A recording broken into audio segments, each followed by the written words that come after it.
Hello friends, I am Mahesh, and on this channel, you listen to horror stories straight from me. Today's story is about a man from Chandrapur named Aryan. And let me tell you, Aryan is actually my friend. So let's dive into this story from Aryan's point of view. But before we begin, as I always say, you've probably heard many horror stories before. However, I can assure you that today's story will truly make you feel the presence of fear.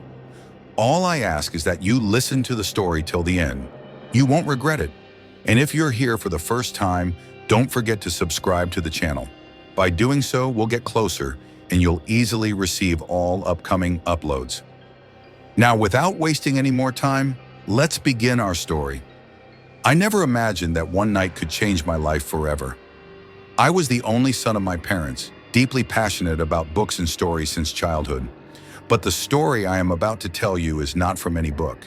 It is the most terrifying truth of my life. This incident happened when I was in my final year of college. My best friend Aryan had recently returned from a village known for its mysterious history. He told me, "If you want to experience real fear, come with me. There's something there that will shake you to your core." I laughed it off as a joke, completely unaware that this could be the last time I ever laughed. We arrived at the village named Chandrapur, and the moment we stepped inside, an eerie silence engulfed us. The air carried a strange, bone-chilling coldness. As we walked deeper, we realized that the streets were deserted. Every door was shut, and though we felt unseen eyes watching us from the windows, no one was actually visible. And then, we saw it, a broken-down house with bloodstains on the door. From inside, we heard the sound of someone crying. Mustering our courage, we pushed the door open, and what we saw was beyond horrifying. A frail old woman lay lifeless on the floor, her eyes wide open in terror, foam oozing from her mouth. Deep, claw-like marks covered her throat, as if someone had strangled her. But the most terrifying part was the small child sitting beside her, laughing hysterically. And that child looked exactly like Aryan from his childhood photos. Aryan was in shock. Trembling, he asked, Who is this? And why does he look like me?" Beside the old woman's corpse lay an aged, yellowed letter. It read, "Aryan, my son, you shouldn't have come here. Now, you will never leave." Aryan's face turned pale. Tears welled in his eyes as he whispered, She is my grandmother." But the problem was, Aryan's grandmother had died when he was a child. Then who was this? Panic overtook us. We bolted from the house, desperate to escape the village. But the more we ran, the longer the road seemed to stretch, as if the village itself refused to let us go. Then we felt it, something chasing us, gaining on us fast. When we turned around, our souls nearly left our bodies. The same child, the one who looked like Aryan, was running toward us. But now his eyes were as black as coal, and his laughter no longer sounded human. We pushed ourselves to run faster, but our legs felt like they were stuck in quicksand. Suddenly, the boy spoke. "Don't you remember, Aryan?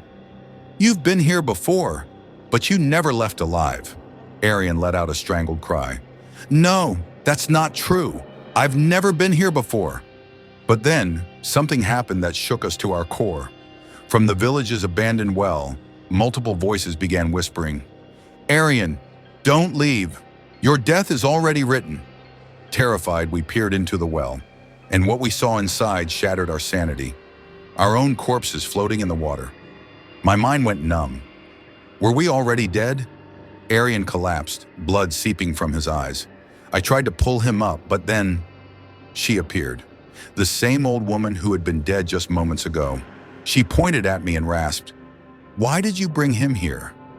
Now you must die too." Her voice echoed in my skull, my body turning ice cold.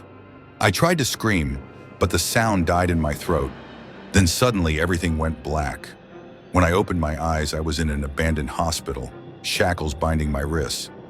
Standing before me was that same child. He smiled and whispered, "Now the real game begins." I didn't know if I was alive or already dead. The room was engulfed in darkness, and an eerie silence pressed against my ears. My heart pounded violently, my entire body drenched in sweat. Where was Aryan? Had he survived? My mind was filled with countless questions, but there was no one to answer them.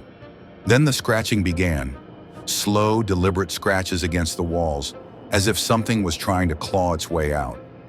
A small whimper escaped my lips, but my body froze in terror. And then, he appeared. The boy. His eyes were now completely white, his face gaunt and lifeless. He grinned and whispered, "You'll become like me soon. No one ever leaves this place." Before I could react, something even more horrifying happened. Bloodstains began appearing on the walls, forming words as if invisible hands were carving them. I forced myself to read them, and my breath caught in my throat. "Don't run. Your turn is next." A scream built up inside me, but my voice refused to come out. Then with a deafening bang, the door flew open. And standing there was Aryan. But he looked horrific. Blood dripped down his face, his clothes were torn, and sheer terror reflected in his eyes. His voice trembled as he said, "I'm sorry. I should never have brought you here." Tears pricked my eyes. I rushed toward him, wanting to hug my best friend. But then, something changed.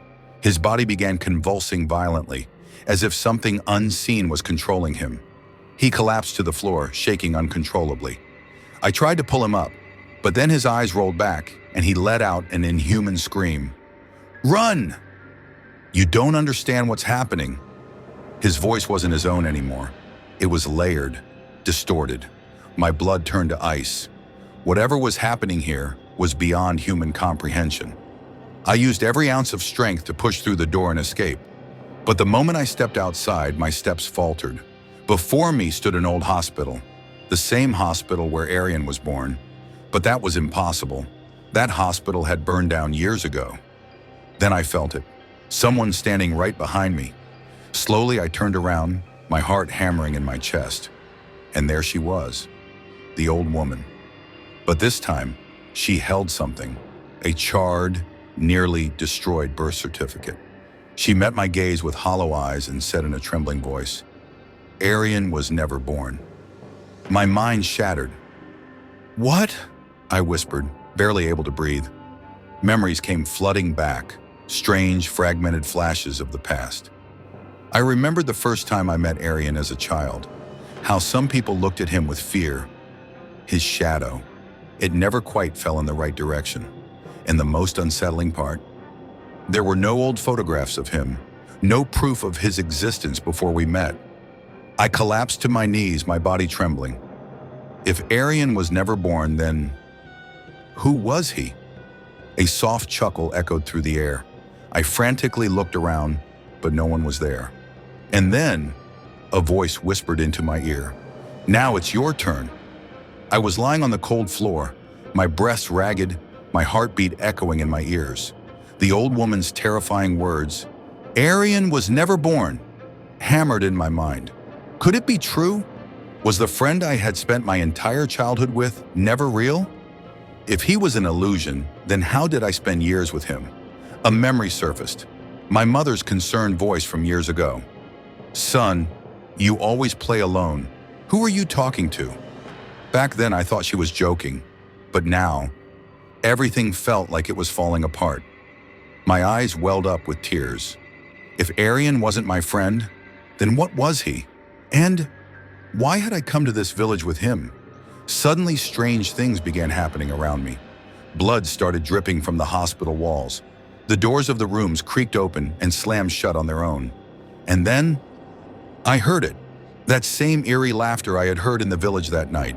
It was a child's laughter, yet it lacked humanity. "Now you'll die, just like Aryan did." A chill ran down my spine. I slowly looked around. In the corner lay a broken stretcher, a body resting upon it. A deep, unsettling fear took hold of me. Trembling, I stepped forward and hesitantly pulled back the sheet covering the corpse, and my soul nearly left my body. It was Aryan, but how? He had been with me just moments ago. I had seen him. My gaze locked onto his face. His eyes were open, and a sinister smile curled on his lips. And then a voice whispered, "Now it's your turn." As the corpse's hand suddenly lunged toward me, I tried to pull myself back with all my strength, but my body felt paralyzed. I wanted to run, but my legs were frozen. Just then, I heard my mother's voice. "Son, wake up! You'll die!" Tears streamed down my face. Was this real? Was I about to die? I screamed at the top of my lungs, "Mom, save me!" But no reply came. I felt completely shattered. Everything felt like a nightmare. But this was no dream. It was reality, a horrifying truth I couldn't comprehend. Suddenly, the hospital lights flickered on. Shadows twisted and moved along the walls. And then, a memory hit me like lightning. Aryan had already died before. Yes, this wasn't the first time I had seen him like this. When we were kids, Aryan had disappeared once. When he returned, everyone said he had changed. His behavior was different. His eyes had an eerie glow.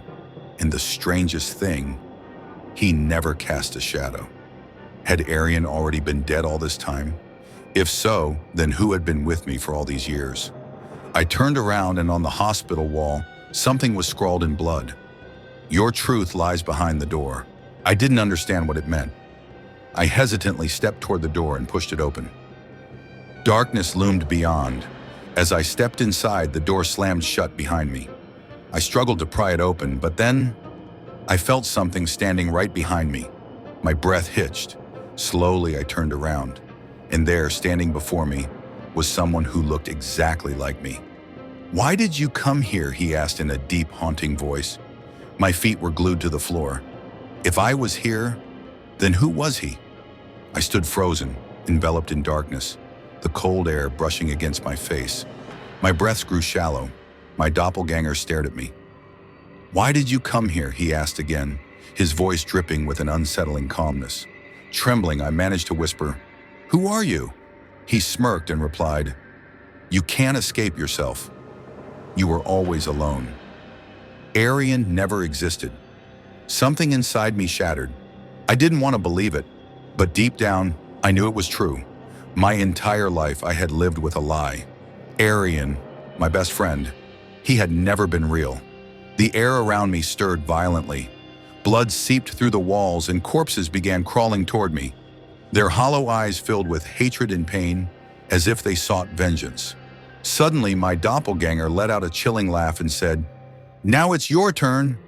A spine-chilling shiver coursed through me. And then, the room was swallowed by complete darkness. I felt something grab me from behind. Flashes of the past flooded my mind. The night Aryan had forced me to come to this village. Now I understood the trap I had walked into. Then a strange image appeared in my mind. I saw myself as a child alone in a dark room. And then I heard screams. "Help! Don't kill me!" I turned, trembling. Tears streamed down my face. It was my mother's voice. A buried memory surfaced. My mother once told me that when I was little, my father had mysteriously taken his own life. Afterwards, she took me to a doctor who said I struggled with loneliness and had created an imaginary friend named Aryan to cope. "Aryan was never real," I whispered. If Aryan wasn't real, then what was the entity that had been with me all these years? Had I created him, or had I summoned him? Suddenly, a miraculous light flooded the room. The wailing spirits halted. A glowing doorway appeared before me, and then I heard a familiar voice, my mother's. "Son, let go of this pain. Forgive the past that has trapped you." Desperate, I shouted, "But Mom, these spirits won't let me go." The light grew brighter and Aryan's spirit emerged, but this time he wasn't a monster. He stood calmly, a peaceful smile on his face. "I am free now," he whispered. I looked into his eyes, and for the first time, there was no malice, no fear. He slowly pointed toward the doorway. "Now you must free yourself too." I hesitantly stepped toward the light. As I crossed the threshold, I opened my eyes and found myself lying in a hospital bed. Doctors hovered over me, and my mother sat by my side, tears streaming down her face. "Son, you're alive!" I didn't know if it had all been a dream or reality, but one thing was certain. I was finally free from the fear that had imprisoned me for years. I grasped my mother's hand, and for the first time I realized that sometimes our greatest fear is our own mind. If we hold on to our past mistakes and traumas, they become ghosts that haunt us. Aryan was gone, and now I was ready to start a new life, one where I embraced the light of the future instead of the shadows of the past. Moral of the story: fear is just a creation of our mind. When we confront it and accept it, we free ourselves. Don't hold on to the ghosts of your past. Let them go so your future can shine.